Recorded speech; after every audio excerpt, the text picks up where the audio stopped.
যখন বলে বিএনপি সন্ত্রাসী সংগঠন, তখন আমি মুখ বন্ধ করে থাকতে পারি না। আজকে এনসিপি যেটা করছে সেইটা তারা আন্দোলন করেছে। 90 থেকে তারা ছিল, 90 কি তারা আন্দোলন করে দিয়েছিল। মেরে ফেলতে পারে বা তাদের আঙ্গুল কাটতে পারে, এই ভয়ে তারা স্বাক্ষর দিল। তারা বলল আমরা এই আন্দোলনের সাথে নেই, আমরা সরকার পতনের আন্দোলনের সাথে নেই, আমরা ভাঙচুরের সাথে নেই, অগ্নিসংযোগের সাথে আমরা নেই বলেছে না তারা। বিএসসি ইঞ্জিনিয়ার, বড় বড় ইঞ্জিনিয়ার, অ্যাডিশনাল চিফ ইঞ্জিনিয়ার, কতগুলি এখানে আছে, প্রজেক্ট ডাইরেক্টর আছে, সারা জীবন কষ্ট করে বিসিএস পরীক্ষা দিয়ে পাস করে বয়স 53-54 বছর বয়সে এইরকম একটা বাচ্চার সামনে সাইনি যেতে হয়, এটা রক্তক্ষরণ হয়। ডক্টর ইউনূস এই অপমানটি এদেরকে করেছেন। এনসিপি তো চাঁদা দিয়েই শুরু হয়েছে তার যাত্রা। তাদের রূপায়ণ টাওয়ারের এটা টাকা কে দিল? তারা থাকতো বললাম না, ব্যাসে চড়তো, বাসে, এখন কত বড় বড় গাড়ি নিয়ে চলে।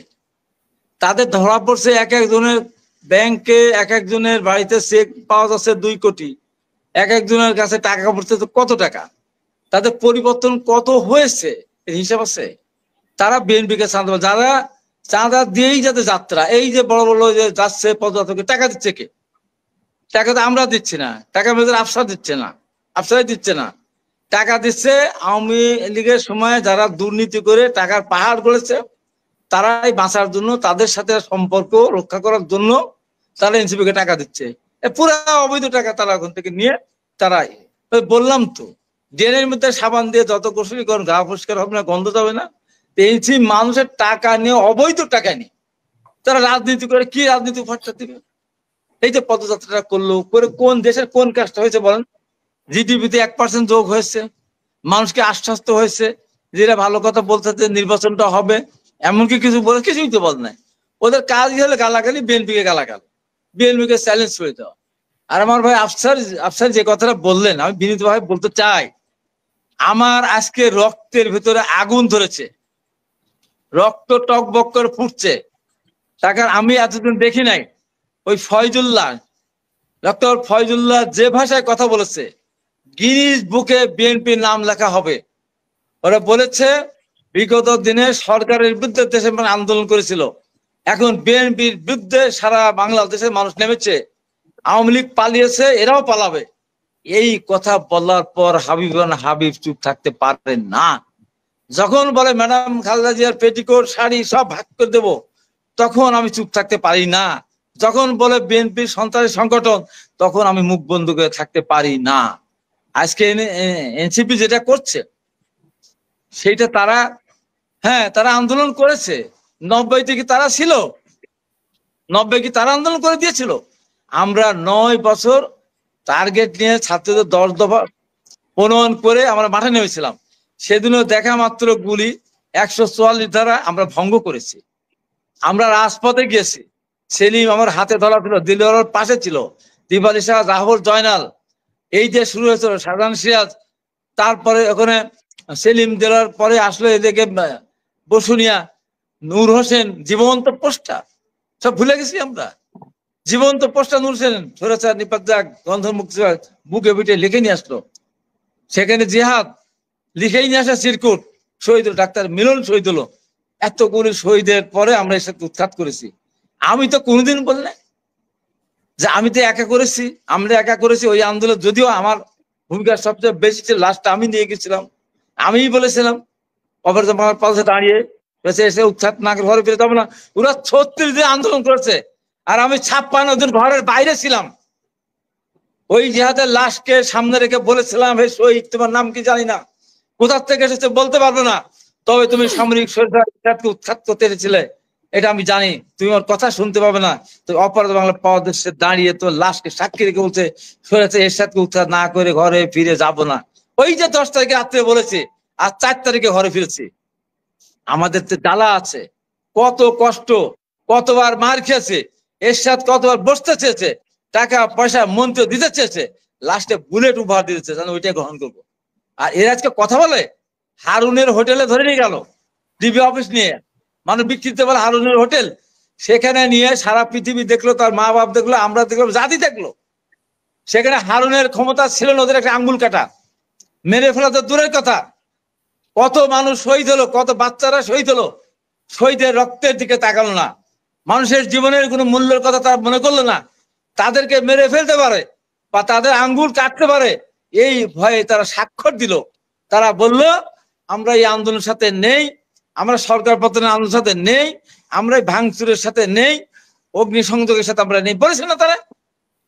তারা আজকে বীরত্ব দেখায় ঢাকা বিশ্ববিদ্যালয়ে, এই বীরত্ব, এই বীর। আমি সেদিন বলেছিলাম বুলেট আমি খেতে রাজি আছি, আমি বেরোস লাশ হতে পারতাম, আমি হাবিবার হাবি কথা বলতেই তো পারি, এই কারণেই তো বলি। আমি এখন যেখান থেকে বলতেছেন আমি এই বাসাটা থাকি 2005 সাল থেকে, এটা লিফট নেই, একটা ভাড়া বাসা। আপনি এনসিপিতে দেখেন তো কোন কোন কোন কোন কোন নেতা পায়ে হেঁটে সিঁড়িতে 6 তলা ওঠে? আগে তো ছিল মেসে, এখন কোথাও ওঠে দেখেন তো। বিএনপিকে দুর্নীতিবাজ বলেন, যত তদবির বিএনপি মহাসচিব বলেছে, আমি মেজর আফসারের সাথে আমি একমত, এরা কোটি কোটি টাকার বিনিময়ে এরা বিভিন্ন জায়গায় পোস্টিং করাচ্ছে, এসপি থেকে শুরু করে ডিআইজি এবং বিভিন্ন সরকারি যে সমস্ত জায়গা আছে, এমনকি এই যে এলজিডি এক্সটেনশন ট্রান্সফার এইগুলো নিয়ে কোটি কোটি টাকার বাণিজ্য করতেছে। আজকে আসিফ মাহমুদের বাবা কি সাম্রাজ্য গড়ে তুলতো, ওখানে আজকে একটা ভিডিও দেখলাম, ভিডিও দেখে আমি থাকতে পারি, যেভাবে নৃশংসভাবে হত্যা করা হয়, এক বাড়িতে 3 জনকে হত্যা করার পর, টুকরা টুকরা করার পর, আরো বাদ বাকি এগুলো এখনো আহত আছে এবং তারা পালিয়ে বেড়াচ্ছে। তো এত বড় সাহস পায় কোথায়? কোথায় পায় এত সাহস? বিএনপির বিরুদ্ধে কথা বলে।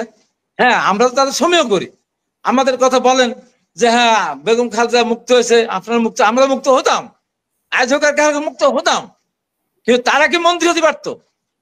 তারা যে মন্ত্রীর গাড়ি নিয়ে, মন্ত্রীর পদ গাড়ি নিয়ে এই যে হাঁকিয়ে বেড়াচ্ছে, তারা হতে পারতো?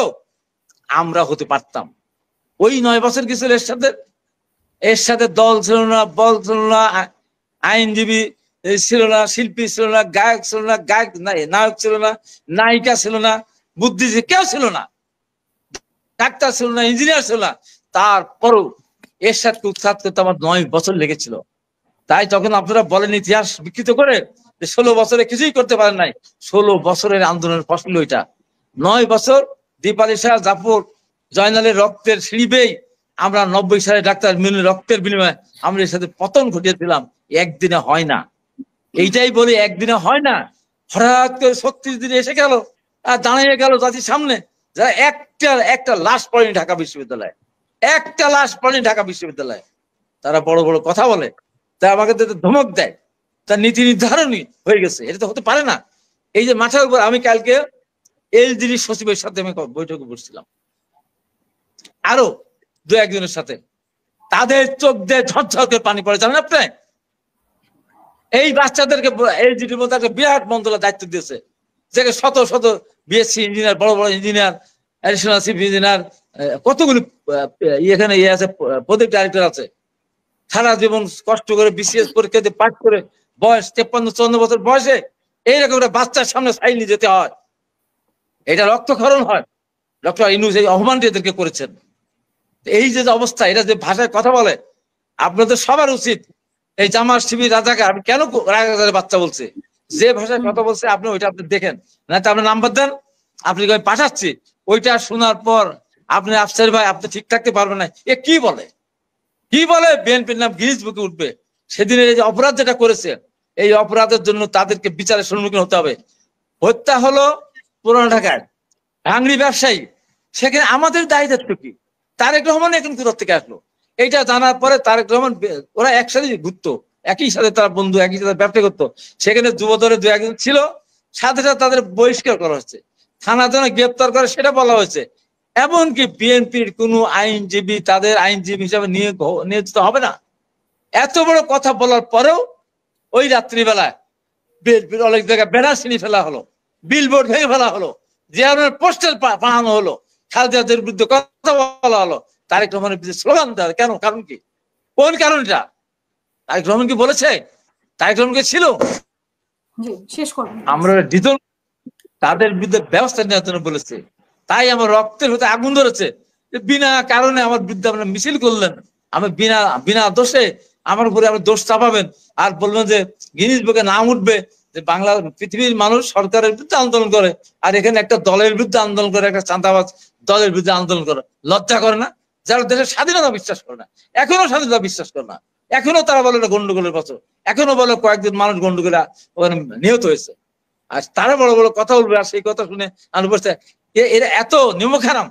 91 সালে বিএনপির কাছ থেকে 2টা মহিলা আসন নিয়েছিল, তারা গেল নির্বাচন করতে, আওয়ামী লীগের সাথে আন্দোলন করতে গিয়ে, যেটা আপনি বললেন তত্ত্বাবধায়ক। ওই ওই ওই মাগুরাতে আমি সেদিন দাঁড়িয়ে শেখ হাসিনার সামনে হরতালে পরে বলেছিলাম, এখানে শহীদ মুনীর শুয়ে আছে, ছাত্রলীগ নেতা, পলিটিক্যাল ছাত্র নেতা, ওর ভাই এখানে আসছে। আমি বলছি, ওর বাবা আমাকে ডেকেছিল ওর বাড়ি যাওয়ার জন্য, আমি গিয়েছিলাম খুলনা থেকে আসার পথে বাবার সাথে কথা যাচ্ছিলাম যে নির্বাচন যদি মাগুরা সুষ্ঠু হয় তাহলে মনিরের কবর আমি জিয়ারত করব, তা নাহলে আমি যাবো না। যেহেতু নির্বাচন সুষ্ঠু হয়নি, মাগুরা দায়ী স্বীকার করছে। আমি বলেছিলাম শেখ হাসিনাকে উদ্দেশ্য করে, আপনাকে এখানে বলে যেতে হবে আর কোন দলীয় সরকার নির্বাচন যাবেন না। এইটাই ছিল ইতিহাস, এইটাই প্রকৃত জিনিস। আমি ওই মিটিংটা ওখানে পরিচালনা করেছিলাম মাগুরা। তারপরে এই যে আসলে দলীয় সরকার নির্বাচন যাবে না, তারপরে পলিটিক্যাল টার্ম, সেটা তত্ত্বাবধায়ক সরকার হোক, নিরপেক্ষ সরকার হোক, নির্বাচনকালীন সরকার হতে পারে। তাই বলে যে আমাদের কৃতিত্ব, হ্যাঁ ঠিক আছে, কৃতিত্বই যদি না, আবার তাহলে 2001 সালে বিএনপির সাথে নির্বাচন আসলো কেন বলেন? কেন আসলো? আপনাকে পরে আবার